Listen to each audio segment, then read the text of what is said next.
تحریک لبیک کے جتنے ناحق پکڑے ہوئے ہیں، جیلوں میں ڈالے ہوئے ہیں، خاص کر کے سعد رضوی اور اس کا بھائی، انہوں نے کیا ظلم کیا تھا ملک کے خلاف؟ کیا ظلم کیا تھا ملک سے؟ صرف یہ کہ وہ غزہ کے بچوں کے لیے مستی تھی، دماغ کی کھڑمستی تھی، اور نشہ تھا اقتدار کا کہ میں پتہ نہیں کیا کر دوں گا، میں نے وینزویلا کے صدر کو اٹھا لیا ہے، میں ایران کے حالات بھی 1-2 دنوں کے اندر چینج کر دوں گا۔ نہیں ہو سکا، ناکام ہو گیا، تمہارے میزائل، تمہاری بمباری سب ناکام ہو گئی، لوگ ڈرے نہیں، ڈٹ گئے۔ بسم اللہ الرحمن الرحیم، نحمدہ ونصلی ونسلم علی رسولہ الکریم۔ تمام دیکھنے اور سننے والوں کو السلام علیکم ورحمۃ اللہ وبرکاتہ۔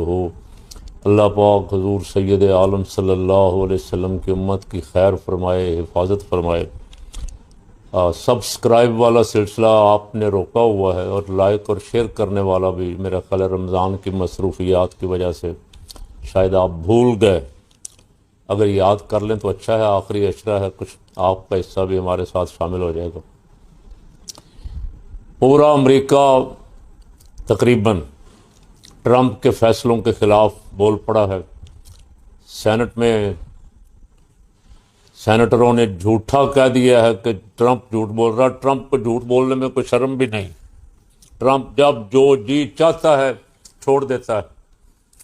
اور پہلے ٹرمپ کے پاس حملہ کرنے کا کوئی جواز نہیں تھا، کئی مہینوں سے وہ دھمکیاں دے رہا تھا، تیاری کر رہا تھا، کوئی ابراہیم لنکن اور اپنے بحری بیڑے اور ساز و سامان اور اڈوں پہ اسلحہ پہنچا رہا تھا، اور تیاری کے بعد جب اس نے دیکھا کہ اب ٹھیک ہے مسئلہ، تو بڑا زوردار حملہ کیا جس میں آیت اللہ خامنائی کو شہید کیا۔ اور خواہش اس کی یہ تھی کہ پہلی رات ہی اتنا نقصان کر دیں کہ ایران اٹھنے کے قابل نہ رہے، اور کسی رضا شاہ پہلوی کے بچونگڑے کو بٹھا دیں یہاں، جو امریکہ کے ٹاؤٹ کا کردار ادا کرے، جیسے اور بہت سارے ملکوں میں امریکہ کے ٹاؤٹ بیٹھے ہوئے ہیں۔ بظاہر وہ بادشاہ ہیں، بظاہر وہ حکمران ہیں، لیکن در حقیقت امریکہ کے غلاموں کے غلاموں کے غلاموں کے نہیں، ٹاؤٹوں کے ٹاؤٹوں کے ٹاؤٹوں کے ٹاؤٹ ہیں۔ ڈائریکٹ ٹاؤٹ بھی نہیں ہے، کچھ ڈائریکٹ ٹاؤٹ بھی ہیں۔ ان کو بھی تیار اس نے ذہنی طور پہ کر لیا تھا، لیکن ایرانیوں نے مزاحمت کی، اور مزاحمت کی ایک تاریخ رقم کی۔ اب جب نقصان ہوا اور لاشیں جانے لگیں واپس امریکہ میں، تو ہلچل مچ گئی۔ ٹرمپ کے خلاف لوگوں کے جذبات جو تھے وہ ابھرنے لگے کہ یہ کیا کر رہا ہے اور کیوں کر رہا ہے، ہمیں وہاں رجیم چینج کرنے کا کیا فائدہ ہوگا۔ اس طرح کے سوالات جو ان کیمرہ بریفنگ ہوئی، ان میں سے بھی جو بندے باہر نکلے انہوں نے آ کے بتایا کہ ہم نے وہاں ٹرمپ کی پالیسی کو ریجیکٹ کیا ہے، اور اکثریت نے ریجیکٹ کیا ہے، عوام کی اکثریت نے بھی ریجیکٹ کیا۔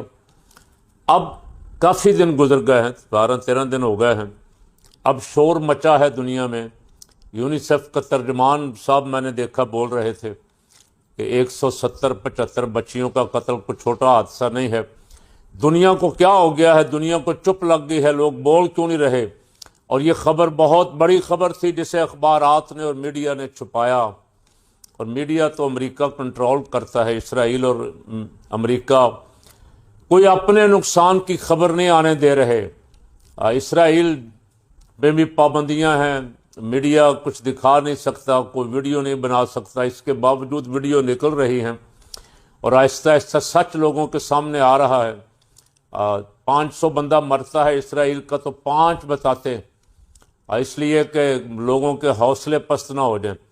ویسے میں ان کے عوام سے پوچھتا ہوں کہ اپنے اس نیتن یاہو بدماش سے پوچھو کہ یہ کیا کرنا چاہتا ہے۔ اسرائیلی تو بڑے آرام سے رہ رہے تھے، وہاں تو کوئی ڈرون کوئی میزائل پہنچ ہی نہیں سکتا تھا، ان کے پاس آئرن ڈوم اور سارے ساز و سامان تھے، ان کو بھی مصیبت میں ڈالا، ان کے مکانات بھی تباہ ہوئے اور وہاں بھی لاشیں گریں۔ ان کو باہر نکل کے اس نیتن یاہو کو کان سے پکڑ کے باہر نکالنا چاہیے تھا، اور بے غیرت تو نے ہماری زندگیاں بھی تباہ کر دیں۔ ایک بندے کے دل میں جو نفرت ہے مسلمانوں کے خلاف، اس نفرت کا یہ اظہار ہو رہا ہے۔ دو چار پانچ جو ملک غلام بنائے ہوئے تھے اس کا خیال تھا کہ میں سب میرے ساتھ ہیں اور ایران میرا کچھ بگاڑ نہیں سکے گا، لیکن ایران نے مزاحمت کی تاریخ رقم کی، میں نے پہلے بھی کہا تھا، اور جو دن گزر رہے ہیں ٹرمپ کا خیال تھا کہ وہ ہتھیار ڈال دیں گے، لیکن اب ٹرمپ کے جو بیان آ رہے ہیں کہ جنگ بندی کی طرف، جنگ خاتمے کی طرف جا رہی ہے، کسی وقت بھی جنگ کا خاتمہ ہو سکتا ہے، یہ بھی دھوکہ دینے کے لیے وہ کہہ رہا ہے۔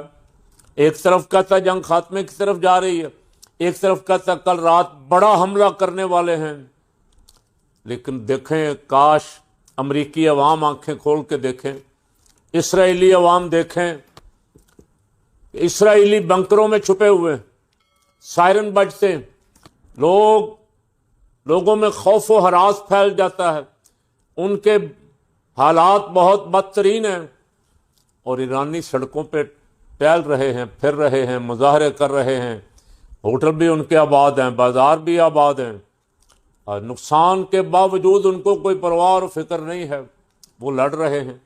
اور ابھی میں ان کا بیان بھی پڑھ رہا تھا، خاتم الانبیاء کوئی سینٹر بنایا ہوا وہاں سے، انہوں نے کہا کہ ایران حملے تیز کرنے جا رہا ہے، اور بعض لوگوں کا خیال ہے، نظر تو نہیں آتا، ہو سکتا ہے ایسا ہو کہ روس اور چائنا بھی در پردہ ایران کی مدد کر رہے ہیں۔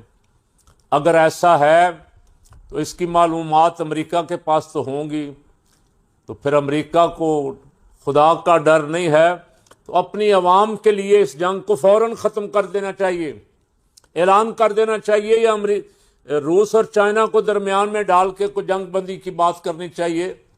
بڑے نقصان سے بچ جائیں عوام، قتل عام سے بچ جائیں، یہ جو ناحق خون بہہ رہا ہے اس سے بچ جائیں۔ مقصد کوئی نہیں، مقصد صرف ایران کی لیڈرشپ کو، جو لیڈرشپ اسلامی کہلاتی ہے، انقلاب اسلام کے ذریعے آئی ہے، اس کو رستے سے ہٹانا ہے، صرف اس لیے کہ انہیں یہ نام اچھا نہیں لگتا اسلام، انہیں داڑھی اچھی نہیں لگتی، پگڑی اچھی نہیں لگتی، حالانکہ داڑیاں تو یہودیوں نے میں نے دیکھا بڑی بڑی رکھی ہوئی ہیں، ٹوپیاں کالی پہنی ہوئی ہیں یہودیوں نے بھی، لیکن ان کی داڑھی اچھی لگتی ہے اس کو، ٹرمپ کو، وہ قابل قبول ہیں، مسلمان قابل قبول نہیں ہیں۔ مسلمانوں کے خلاف امریکہ کی پالیسی جو آ رہی ہے بچہ بچہ جانتا ہے، عراق پہ حملہ، امریکہ کے ایک نہیں سینکڑوں دانشوروں نے، لکھاریوں نے، صحافیوں نے نچوڑ نکال دیا کہ عراق پہ حملہ بھی دھوکہ تھا، ان کے پاس کوئی مہلک ہتھیار نہیں تھے، کچھ نہیں ملا وہاں سے، وہاں بھی لاکھوں انسانوں کا قتل عام کیا۔ افغانستان میں کس لیے انسانوں کا قتل عام کیا گیا تھا؟ 20 سال جو وہاں لڑا امریکہ، اور بالآخر وہاں سے دم دبا کے بھاگا۔ اب ٹرمپ صاحب کان ایسے پکڑنے کی بجائے ایسے پکڑ لیں، مان لیں دنیا کے سامنے جو آپ روز جھوٹ بولتے ہیں کھڑے ہو کے میڈیا پہ، ایک سچ بول دیں کہ ہم ہار گئے ہیں، ہم شکست کھا گئے ہیں، ہمیں دھوکہ دیا ہے نیتنیاہو نے۔ کبھی یہ بھی کہا ٹرمپ صاحب نے، ٹرمپ صاحب تو اس کو نہیں کہنا چاہیے، خبیث آدمی جس نے اتنا قتل عام کیا، جو غزہ کے بچوں کا خون بہانے پہ بھی اسرائیل کا مددگار بنا رہا اور خوش ہوتا رہا اور شاباش دیتا رہا اس کو۔ اس نے کہا کہ مجھے میرے داماد اور میرے وزیروں نے دھوکہ دیا۔ یہ بھی جھوٹ ہے، یہ سب تیری اپنی کھڑمستی تھی، دماغ کی کھڑمستی تھی، اور نشہ تھا اقتدار کا کہ میں پتہ نہیں کیا کر دوں گا، میں نے وینزویلا کے صدر کو اٹھا لیا ہے، میں ایران کے حالات بھی 1-2 دنوں کے اندر اندر چینج کر دوں گا۔ نہیں ہو سکا، ناکام ہو گیا، تمہارے میزائل، تمہاری بمباری سب ناکام ہو گئی، لوگ ڈرے نہیں، ڈٹ گئے۔ تو اب جتنی دیر کرو گے نقصان ہوگا۔ اس جنگ کو جتنی جلد ہو سکے بند کر لو، اس کے نقصانات پوری دنیا میں ظاہر ہونے شروع ہو گئے۔ اب یورپ، برطانیہ، افریقہ اور باقی ایشیائی ممالک سارے جو ہیں، ان کو کس بات کی سزا ہے جی؟ جنگ تمہاری ہے، اسرائیل کی ہے، اور رستے سے ایران کو ہٹانا چاہتے ہو، مصیبت میں ساری دنیا کو ڈال دیا۔ ابھی میں نے دیکھا سلامتی کونسل کا کوئی اجلاس ہو رہا ہے، سلامتی کونسل والوں مرد بنو، یہ بےغیرتی چھوڑ دو، یا نکل آؤ سلامتی کونسل چھوڑ کے، کہو کہ اب یہ ڈرامہ ہے، فراڈ ہے، اور یہ کوئی فیصلہ نہیں کر سکتا، اور اس کو امریکہ برباد کر رہا ہے، کوئی فیصلہ نہیں کرنے دے رہا۔ امریکی عوام بھی اسے ناپسند کر رہے ہیں، امریکی عوام بھی یہ نہیں چاہتے کہ ایک بنا بنایا نظام درم برم ہو جائے، اور ایسی جنگیں جب لگ جائیں تو کوئی روکنے والا بھی نہ ہو۔ اب جب حملہ آپ نے کیا ہے اور مسلسل آپ حملہ آور ہیں، تو الزام ایران پہ تو بنتے نہیں کسی کا، ایران تو جواب دے رہا ہے، ایران تو اپنا دفاع کر رہا ہے۔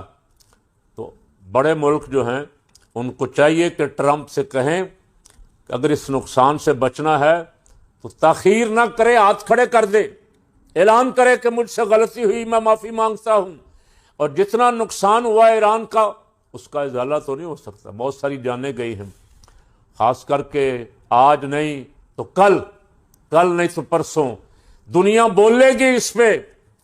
سکول کی چھوٹی چھوٹی 175 بچیوں پہ حملہ کیا گیا۔ میں نے پہلے بھی عرض کیا تھا پچھلے ویلاگ میں بھی کہ دنیا کے کسی جنگی قانون میں بچیوں پہ، ضعیف عورتوں پہ، اور جو جنگ میں شامل نہ ہوں عام پرامن شہریوں پہ حملہ کرنے کی اجازت نہیں ہے۔ ٹرمپ کو کس نے اجازت دی؟ پہلے ٹرمپ نے کہا اسرائیل نے کیا، اسرائیل نے کہا امریکہ نے کیا، اب آج ٹرمپ نے پھر بیان بدلا کہ میں نے کسی ان کے دفاعی مرکز پہ حملہ کیا تھا، وہ غلطی سے ادھر ہو گیا۔ تو میں نے کہا کہ کان ایسے نہیں، سیدھے سے طرح پکڑو لوگوں کے سامنے، اب معافی بھی نہیں بنتی، تیرا استعفیٰ بنتا ہے۔ امپیچمنٹ تو تیری ہوگی، تیری قوم کرے گی، تیری کانگریس کرے گی خود، اور چند دنوں میں چند مہینوں میں سارا کچھ نظر آ جائے گا۔ مجھے نہیں لگتا کہ امریکی عوام کسی صورت بھی اس کو کوئی ووٹ دے۔ مڈ ٹرم انتخابات میں اس کو ایسی شکست سے دوچار کریں گے کہ ایسے ڈکٹیٹر جو ہیں آئندہ ان کو اس سے سبق حاصل ہو جائے، اور امریکی عوام کو چاہیے کہ وہ ٹرمپ سے اس زیادتی کا، ان بچیوں کے قتل عام کا اور عام شہریوں کے قتل عام کا اور ایک ملک کی لیڈرشپ کے قتل عام کا بدلہ ووٹ کے ذریعے لیں۔ ویسے غیرت نام کی اگر کوئی چیز ہو تو خود ہی اسے استعفیٰ دے دینا چاہیے، اسے کہنا چاہیے کہ بھائی میری بس ہے۔ پاکستانیوں سے کہتا ہوں، اپنے حکمرانوں سے کہتا ہوں، تمہارے چل چلاؤ کے دن ہیں، حالات نظر آ رہے ہیں، ہوائیں چل رہی ہیں، تبدیلی کی ہوائیں چل رہی، نیکی کر لو، رمضان کا آخری عشرہ ہے، تاک راتیں آ رہی ہے، ایک گزر گئی ایک آنے والی ہے، اگلی رات جو آئے گی تاک رات ہوگی۔ جو ناحق پکڑے ہوئے ہیں، تحریک لبیک کے جتنے ناحق پکڑے ہوئے ہیں، جیلوں میں ڈالے ہوئے ہیں، خاص کر کے سعد رضوی اور اس کا بھائی، انہوں نے کیا ظلم کیا تھا ملک کے خلاف، کیا ظلم کیا تھا ملک سے؟ صرف یہ کہ وہ غزہ کے بچوں کے لیے نکلے تھے، اقصیٰ کی آزادی کے لیے اپنا احتجاج کا حق استعمال کرنے نکلے تھے، گولیاں چلائیں اور بہت ساروں کا ناحق خون بہایا، اور بہت سارے ابھی جیلوں میں ہیں، آخری عشرہ ہے، اور تمہارا چل چلاؤ میں یہ پھر کہہ رہا ہوں، جتنی جلدی ہو سکے توبہ کا دروازہ، اللہ کریم نے توبہ کا دروازہ کھولا ہوا ہے، اعلان کرو کہ جتنے بے گناہ ہم نے پکڑے ہوئے ان سب کو رہا کرتے، اور جو عدالتیں تم نے بنائی ہوئی ہیں، جن عدالتوں کے چکر میں ڈالا ہوا، کئی مہینے بعد ان کی تاریخ، ان کی مائیں جھولیاں اٹھا کے تمہیں بد دعائیں دے رہی ہیں، کتنی دیر تم سروائیو کرو گے؟ ان بد دعاؤں سے کتنی دیر بچو گے؟ آج نہیں تو کل نہیں تو پرسوں، نمبر تو آنے والا ہے۔ تو اگر میری آواز کوئی ذمہ دار سنتا ہے تو میں ان سے پھر کہتا ہوں کہ رمضان پاک کا احترام کرو، ان کو بھی، اور جو تحریک انصاف کے قیدی ناحق جن پہ بیچاروں کے، جو کوئی باہر تھا، کوئی اندر تھا، کوئی کراچی تھا، کوئی کدھر تھا، ان پہ مقدمات جعلی بنائے ہوئے ہیں، ان کو بھی، اور جو شہری بھی ناحق مقدمات میں گرفتار ہیں ان سب کو رہا کرو، اور مظلوموں کی بد دعائیں نہ لو، دعائیں لو۔ اللہ تعالیٰ پاکستان کی حفاظت فرمائے، اللہ تعالیٰ ان مظلوموں کی غیب سے مدد فرمائے۔